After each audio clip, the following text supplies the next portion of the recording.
As a college student, my roommates and I were always trying to think about how to make extra money. And one of the upperclassmen, I remember he told me, I'm tutoring this high school kid and they're paying me $60 an hour.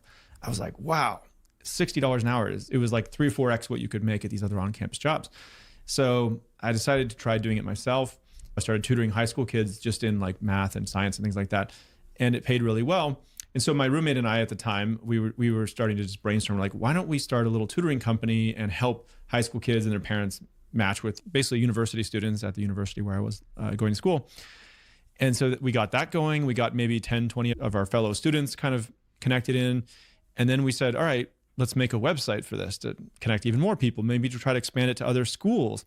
We didn't really know this at the time, but we were kind of making an online marketplace like Airbnb but for tutoring.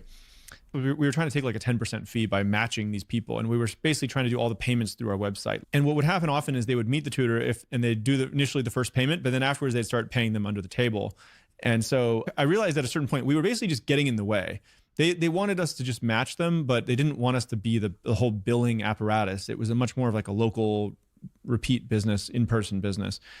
And so for years and years, I struggled with that. So I eventually realized this thing isn't working. I need to go get a quote unquote real job. I was about to shut down the tutoring site and I was like feeling a lot of pain about that because like, well, I don't know, there are still like 10,000 people every month who are kind of looking at this thing and using it. So I was like, what if I were just to put everything on autopilot? We're not going to be involved in any of the payments. There's no customer support. This is literally just going to be a directory, like a tutoring directory. And you can contact these tutors. You can pay them however you want. And I'm just going to try to make it like a free thing. Maybe I'll put up some ads. And so I basically had like a week before I was starting my new job. I got rid of all the payments. I messaged all the people using it. I was like, you can pay now people directly.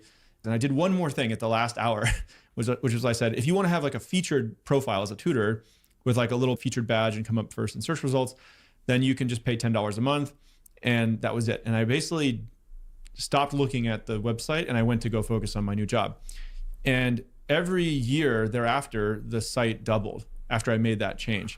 And so basically, I guess the lesson was stop trying to extract value and start trying to create more value. Later, somebody ended up acquiring it for maybe like $2 million or something. It was like a 7 or 8 year base hit outcome where for years, 5, 6 years, I was struggling to get anything to work.